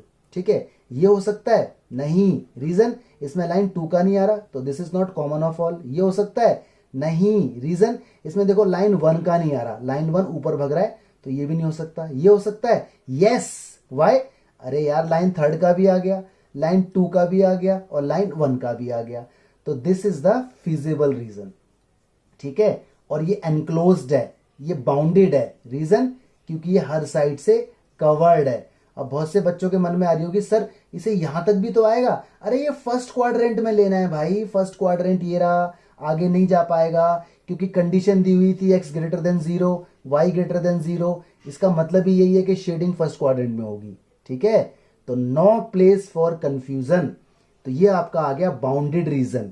ठीक है, फीजिबल रीजन। अब इसकी नेमिंग, ये ए हो गया, ये बी हो गया, this is C point and this is D point. जितने भी ये पॉइंट हैं इन्हें बोलते हैं कॉर्नर पॉइंट, इसीलिए इसका नाम है कॉर्नर पॉइंट मेथड। अब मेरी बात सुनना ध्यान से, मैंने इसी को नाम क्यों दिया, ए बी सी डी, ये भी तो कोई पॉइंट था, ये भी तो कोई पॉइंट था, इनको भी तो मैं नाम दे सकता था, मैंने इनको नाम नहीं दिया। अरे शेडेड रीजन, जो बाउंडेड रीजन मेरा है उसे कौन कौन से पॉइंट टच कर रहे हैं।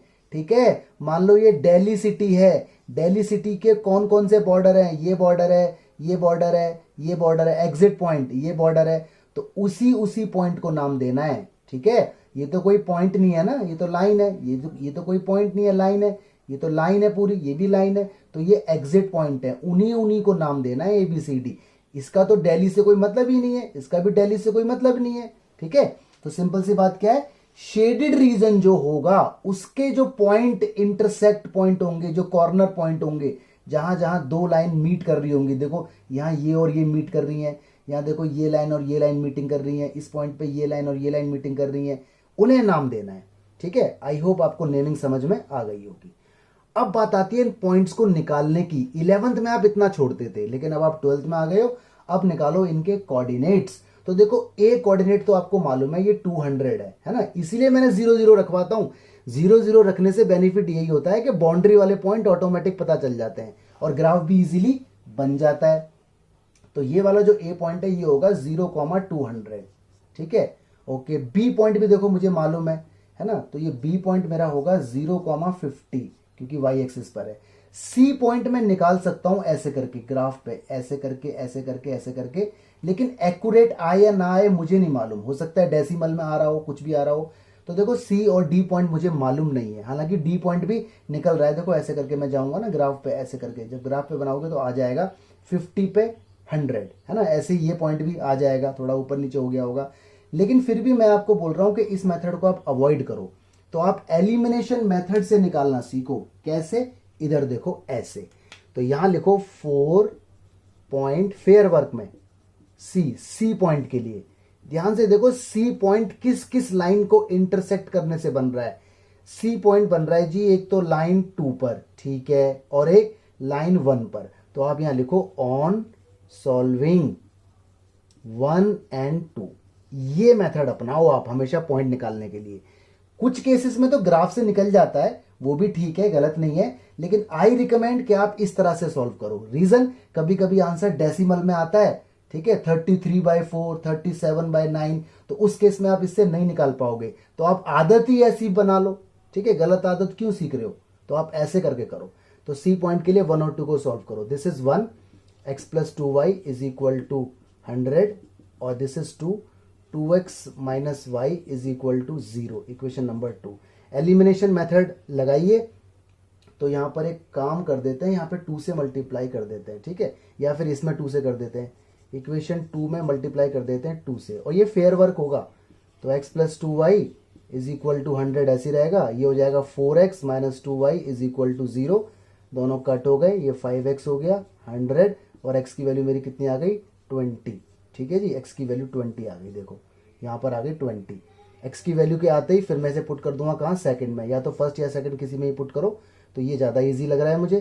तो 2 यहाँ पर 20 - y = 0, तो y मेरा कितना आ गया 40, ठीक है।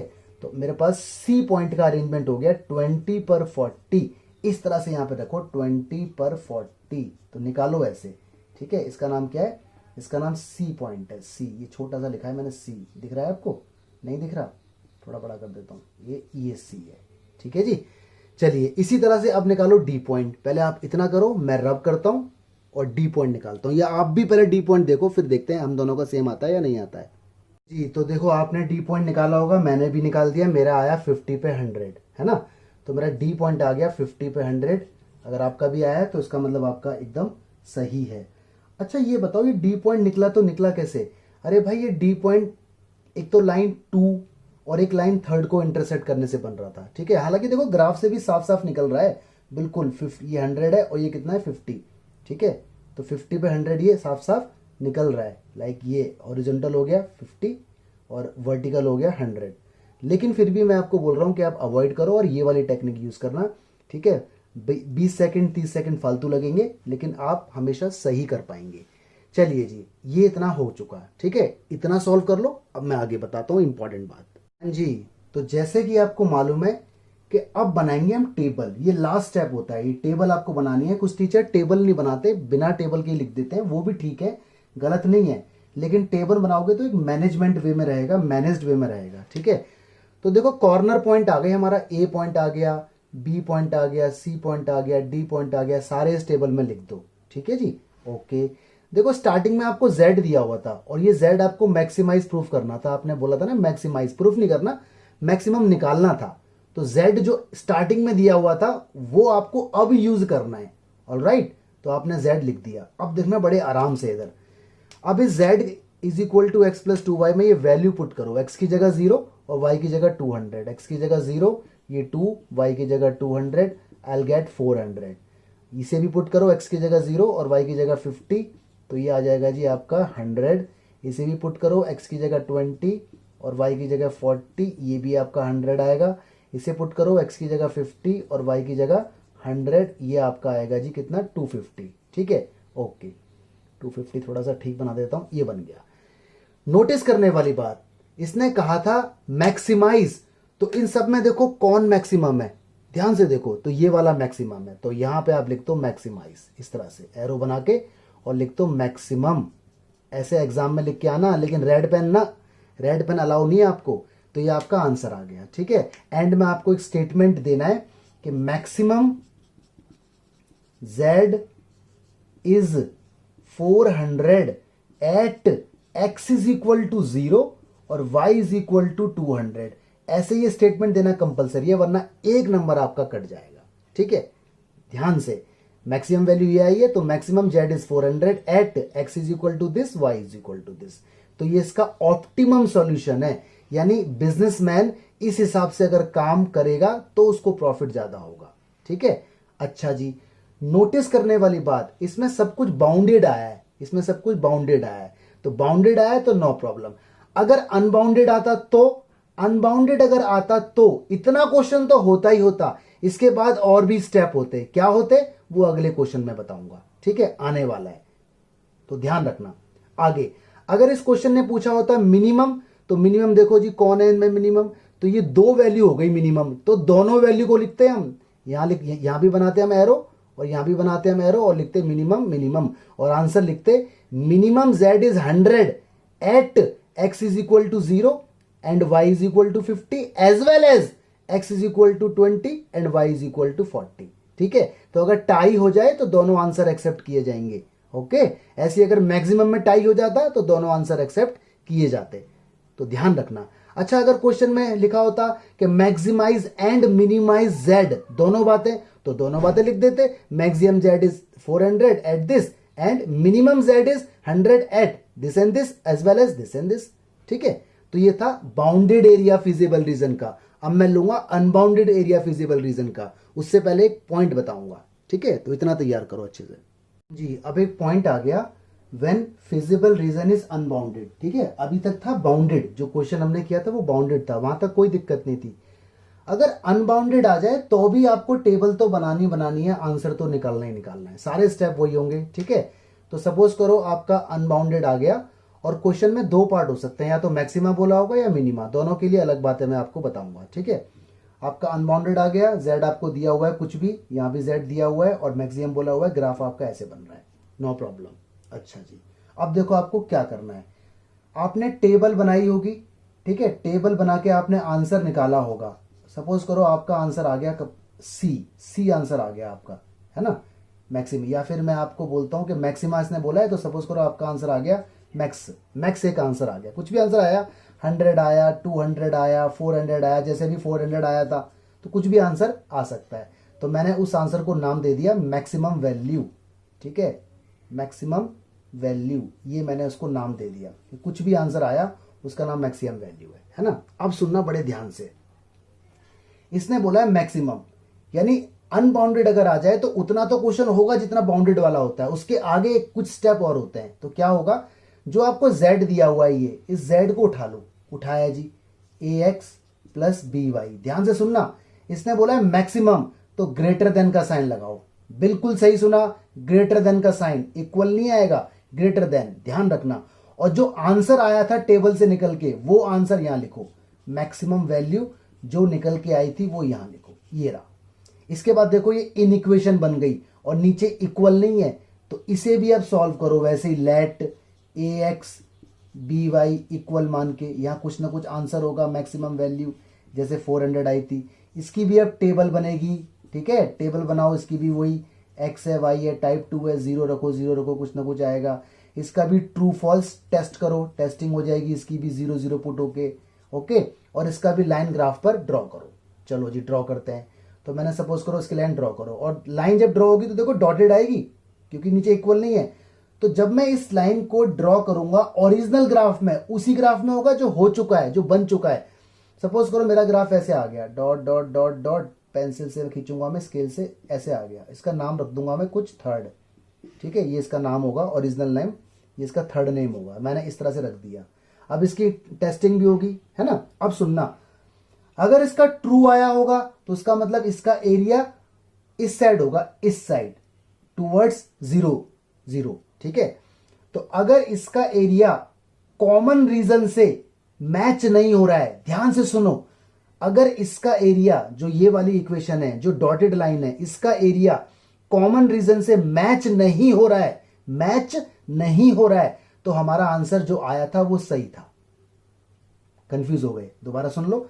अगर ये थर्ड लाइन है डॉटेड वाली, इस लाइन का एरिया अगर इस साइड आ जाता ट्रू, यानी इधर की तरफ, नीचे की तरफ, नीचे की तरफ, तो इसका मतलब डॉटेड लाइन का एरिया इस रेड वाले एरिया से मैच नहीं हो रहा है, नहीं। तो इसका मतलब हमारा जो आंसर आया था वो वैलिड था, वो सही था। तो हम लिख देंगे यहां पर सिंस, ठीक है, लिख रहा हूं मैं यहां पे, ठीक है, since inequation third has no common region with unbounded feasible region, so maximum z is जो आंसर आया था टेबल से निकल के ओरिजिनल में वही होगा, जो भी आंसर आया था 450, ठीक है। At x is equal to जो आंसर आया था and y is equal to जो आंसर आया था, ठीक है। यानी अगर इस वाली लाइन का एरिया, डॉटेड लाइन का एरिया इस वाले एरिया से मैच ना हो, इससे अपोजिट डायरेक्शन में आ जाए, तो इसका मतलब हमारा आंसर वही था जो आया था। ये तो बात ये हो गई। अच्छा जी, अगर बाय चांस इसका एरिया हमने यहां पे टेस्ट किया और टेस्टिंग में फॉल्स आ गया, फॉल्स मतलब इस डॉटेड लाइन का एरिया उधर की तरफ हो गया जिधर रेड वाला एरिया है, इधर की तरफ, तो इसका मतलब मैच हो जाएगा, कॉमन हो जाएगा। तो अगर कॉमन हो गया, डॉटेड लाइन का एरिया अगर इस वाले एरिया के साथ कॉमन हो गया, जरा सा भी कॉमन हो गया, तो इसका मतलब हम यहां पे लिखेंगे this question is not possible, ऐसा हो ही नहीं सकता, जो हमारा आंसर आया है वो इनवैलिड है। तो हम यहां पे लिखेंगे, देखो ये, since inequation third has common region with unbounded feasible region, उल्टा लग रहा होगा आपको, है ना, तो उल्टा लगता है ये, unbounded feasible region, so there is no maximum z, खत्म। यानी क्वेश्चन ही हो ही नहीं सकता, ऐसा पॉसिबल ही नहीं है, इसका मतलब नो सॉल्यूशन। यानी ये जो क्वेश्चन था इसका कोई हल नहीं है, ये अनप्रिडिक्टेबल कंडीशन दे दी थी हमें, तो ये है, ठीक है। फिर सुन लो, जो डॉटेड लाइन है, जो आपने यहां से इक्वेशन बनाई थी ये वाली, इसका अगर एरिया कॉमन एरिया में मैच हो गया तो अनवैलिड हो जाएगा, नो सॉल्यूशन। और अगर मैच नहीं हुआ तो वही आंसर है जो आया था, बस। तो ये 2-4 स्टेप बढ़ जाते हैं बस, ठीक है जी। ये तो था मैक्सिमा के लिए। अब इसमें आते हैं मिनिमा। तो मिनिमा में भी वही कंडीशन है, क्या, टेबल होगी, तो टेबल होगी तो यहाँ पे टेबल से z की कुछ ना कुछ वैल्यू आई होगी, मिनिमम वैल्यू जो भी है ना, जैसे वहां पे अभी 100 आ रही थी तो मिनिमम आ गई वैल्यू। इसके बाद z को लिखना है ax plus B y, minimum है तो लेस देन का साइन लेना है, और यहाँ मिनिमम वैल्यू, ठीक है। इसके बाद सारे स्टेप वही हैं सेम, ठीक है।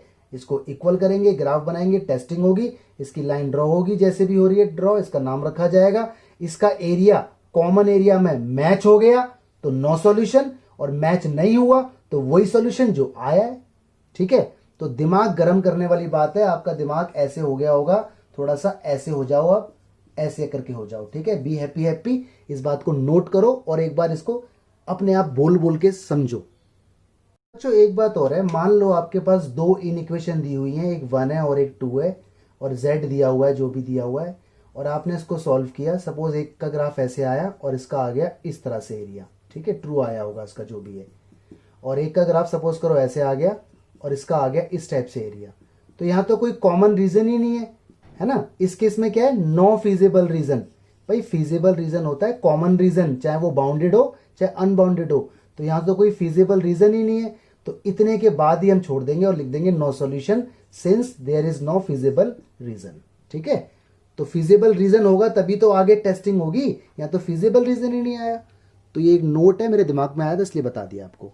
ये गाइस एक क्वेश्चन आ गया, इसने लिखा है minimize z is equal to this, एक न्यूमेरिकल मैंने लिया एक्स्ट्रा, और सब्जेक्ट टू कंस्ट्रेंट्स, और मेरे को 3 इन इक्वेशंस दी हुई है। पहला मैं इनको नेमिंग दे देता हूं, first, second and this is third. इसका मतलब है फर्स्ट क्वाड्रेंट, दोनों एक साथ दे दी, ठीक है। चलिए, तो नॉर्मल काम, अब देखो क्वेश्चन को देखने से पता थोड़ी चलेगा कि ये बाउंडेड है या अनबाउंडेड है, हालांकि क्वेश्चन को देखने से भी पता चल जाता है, लेकिन वो बात मैं आपको बताऊंगा नहीं, ठीक है ना। तो जब तक मैं इसे पूरे को सॉल्व कर लेता हूं, ग्राफ तक, मैं टेबल तक इसको सॉल्व कर रहा हूं, ठीक है। आप भी सॉल्व करो नॉर्मल मेथड से, उसके बाद हम देखेंगे। तो वीडियो को रोक दो, आप सॉल्व करो, मैं जब तक इसे सॉल्व करता हूं आपके लिए। हाँ जी गाइस, तो देखिए मैंने ये क्वेश्चन आपके लिए सॉल्व कर दिया। आई होप आपने भी सॉल्व किया होगा, फिर भी एक बार समझ लो। नॉर्मल मेथड वही, इसका नाम फर्स्ट है, मैंने बुलाया from any equation first, equal का साइन लगाया, टाइप 2 है, टेबल बना दी 0 0 पुट करके, टेस्टिंग कर दी, फॉल्स आ गया, ठीक है। ऐसे ही मैंने इक्वेशन 2 को ही बुलाया, ये भी टाइप 2 है। सबसे पहले इन इक्वेशन आपके सामने आएगी तो टाइप पहचानना, मन मन में बोल देना अरे ये तो टाइप 2 है, अरे ये तो टाइप 3 है, इस तरह से। तो ये भी टाइप 2 है, सारा मैंने सॉल्व कर दिया, ठीक है।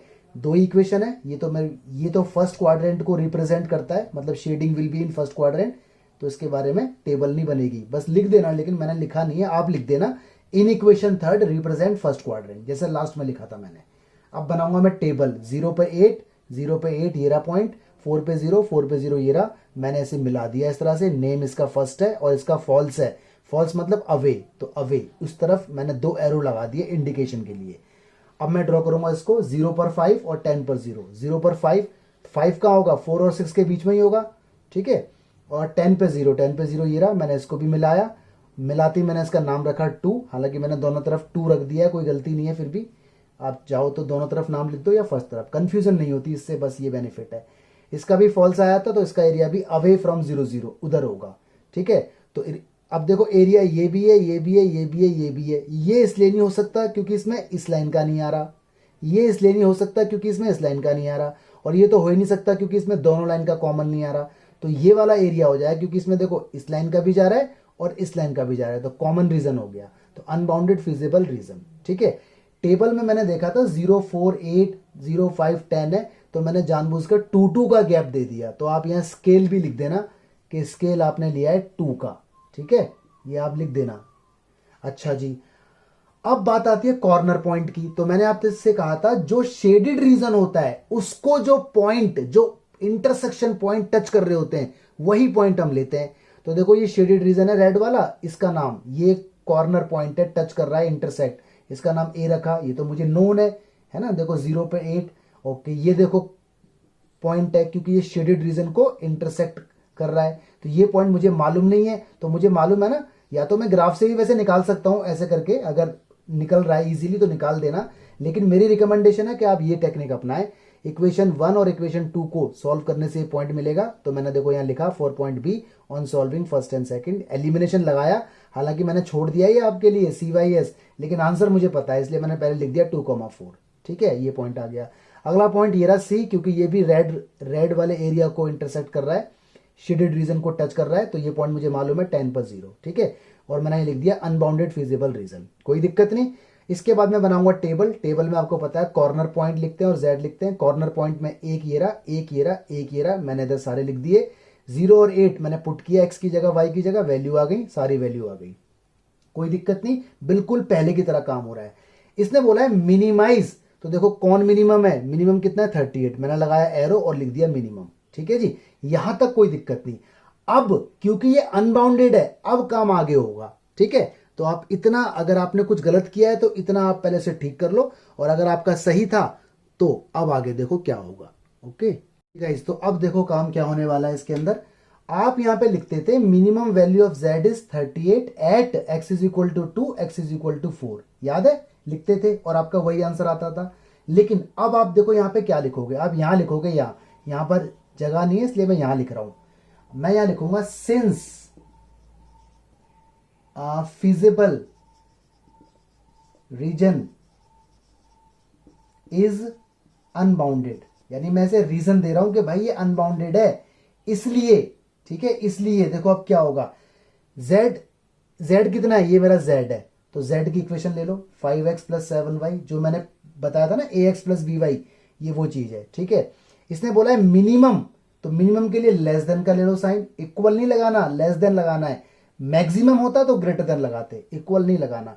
इसके बाद यहां पे मैंने बोला था आंसर जो आया है, तो आंसर कितना आया है 38, तो 38 करके ऐसे कर दो, ठीक है। इसके बाद वही नॉर्मल लेट करो और इसे 5x plus 7y is equal to 38। अब बनाओ उसके अंदर टेबल, तो ये बन गई जी मेरी टेबल, ठीक है। ये x है और ये y है, एक बार x0 एक बार y0, नॉर्मल काम होगा, ठीक है। आपने रखा x0 तो ये तो हो गया डेड, ये आया 7 अपॉन में, तो ये आ गया 38/7, ऐसे करके लिख के ना दिखा देना। अब कर दो उसको डिवाइड, तो ये 5.4 आ जाएगा, ठीक है। 7 5 सा 35 और जो भी डेसिमल में आएगा, तो इस तरह से आपको हमेशा दिखाना है टेबल के अंदर, ओके, आपको बेनिफिट होगा। अब रखो y0, तो y हो गया 0, ये हो गया पूरा डेड 5 अपॉन में, तो ये आएगा 38/5, इसका आएगा 7.6, ठीक है। टेस्टिंग करो जी, ऑन पुटिंग, डेसिमल में आ रहा है आने दो, डरना नहीं है, लेकिन आप रखो हमेशा 0 0, आदत बना लो उसे। ऑन पुटिंग 0 0, लेकिन टाइप के अकॉर्डिंग, टाइप पहचान लेना, टाइप 2 है ये।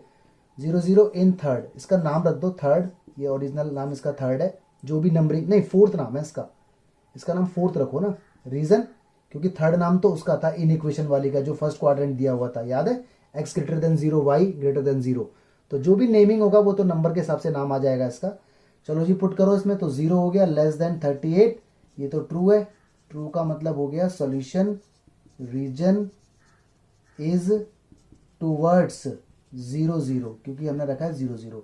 आप पॉइंट लिखा करो, आप ओरिजिन वर्ड मत लिखना, आप जो यहाँ रख रहे हो वही लिखो, ठीक है, आदत डाल लो इसे। चलिए जी अब बनाते हैं ग्राफ, इसका ग्राफ बनेगा इसी के ऊपर, जो ओरिजिनल ग्राफ बनाया इसी के ऊपर बनेगा, बड़ी सावधानी से बनेगा। 0 पे 5.4, 0 पे 5.4, ये 4 है, 5 यहाँ पर होगा, 5.4 हल्का सा यहाँ मान लेते हैं, ये मान लेते हैं, ठीक है। फिर है 7.6 पे 0, 7 कहाँ है, 6 ये रहा, 7 यहाँ बीच में होगा, 7.6 यहाँ कहीं होगा, ये मान लेते हैं, ठीक है जी। मिलाओ उन्हें, बड़ी सावधानी से मिलाना है, dot dot dot dot dot dot dot dot dot dot dot, इस तरह से मिलाते जाना है और कंजूसी नहीं करनी, ठीक है, स्केल से मिलाना है। ये मिल गया, इसका नाम रखो जी फोर्थ, यहाँ भी लिख दो फोर्थ। इसका फॉल्स है, इसका एरिया इधर होगा, नहीं इसका ट्रू है तो टूवर्ड्स ओरिजिन होगा, इसका एरिया टूवर्ड्स ओरिजिन। ध्यान से देखो आप, जो डॉटेड लाइन है इसका एरिया क्या शेडेड रीजन से मैच कर रहा है? नहीं, क्योंकि शेडेड रीजन उधर है और डॉटेड लाइन का एरिया इधर है, तो मैच नहीं हो रहा, नो मैचिंग मैचिंग। तो ये अच्छी खबर है, दिस इज गुड न्यूज, है ना। देखने में उल्टा लगता है, सोचने में उल्टा लगता है, लेकिन यही सच है। अगर मैच ना करे तो हमारा आंसर जो आया था वही वैलिड है, और अगर मान लो इसका फॉल्स आ जाता तो इसका एरिया उधर मैच हो जाता, तो मैच हो जाए तो हम लिखेंगे there is no solution, this is invalid, ठीक है, इनवैलिड उसे बता देते। तो हम यहां पे रीजन लिखेंगे, since inequation 4 has no common region with unbounded feasible region, feasible, ये फीजिबल की स्पेलिंग गलत हो गई, फीजिबल रीजन, ठीक है जी, इस तरह से आप लिखोगे। So minimum Z is 38 at X is equal to 2 और वाई इज इक्वल टू 4, ये मेरा आंसर है, ठीक है। तो ये अनबाउंडेड था, तो आपने बाउंडेड भी सीखा, आपने अनबाउंडेड भी सीखा। बाउंडेड अगर आपको आता है तो अनबाउंडेड भी आपको आ ही जाएगा, भाई यहां तक तो होना ही होना है, बस इसके बाद ये लाइन होनी है। इसमें भी एक खास बात है, पहले तो यहां पे ग्रेटर देन आएगा, लेस देन आएगा, वो डिपेंड करेगा मैक्सिमा बोला है या मिनिमा बोला है। इसके बाद सेम है, कोई दिक्कत नहीं। इसके बाद लाइन खींचेगी डॉटेड, अगर डॉटेड लाइन का एरिया कॉमन में आ गया, जरा सा भी, इतना सा भी एरिया अगर टच हो गया तो उसका मतलब नो सॉल्यूशन, और कॉमन में नहीं आया तो उसका मतलब वही आंसर। तो कोई बड़ी बात नहीं है, लेकिन बच्चे इसे भूल जाते हैं, तो अच्छे से याद रखें, ठीक है। देखिए गाइस, कुछ क्वेश्चन मैंने आपके लिए दिए हैं, क्वेश्चन नंबर 3, क्वेश्चन नंबर 4, तो उनको आप ट्राई करना ग्राफिकली, ठीक है। सीबीएसई के अंदर ऑलरेडी आए हुए हैं ये, तो देखिए इनके आंसर भी मैं आपको दे रहा हूँ। दोनों के देखो ग्राफ कुछ इस टाइप से आएंगे, नेमिंग आपकी अपनी होगी। जैसे इसका आंसर है ना, मैक्सिमम जेड इज 10 एट ए, तो हो सकता है आपने इस पॉइंट का नाम कुछ और रखा हो, तो जैसे यहाँ पे सी, हो सकता है कुछ और रखा हो, तो देख लेना। एक क्वेश्चन और है, इसमें देखो, इसमें ना अनबाउंडेड आएगा, तो इसमें मैंने क्वेश्चन भी दिया है, ग्राफ के लिए हिंट दे दिया है, आंसर इसका दे दिया है मैंने, नाम इसका पी पॉइंट पर आया है, तो जो भी आप पॉइंट का नाम रखोगे वही आंसर आएगा, ठीक है। तो अच्छे से आप प्रैक्टिस करो, अच्छे से तैयारी करो। अगर ये वीडियो आपकी स्ट्रॉन्ग है, बाउंडेड और अनबाउंडेड आपको आता है, तो आने वाली वीडियो वर्ड प्रॉब्लम की है, उसमें कोई दिक्कत नहीं होगी। उसमें तो मैं आपको एक ट्रिक बताने वाला हूँ, बहुत मस्त ईजी, ठीक है। Thank you so much, God bless you all.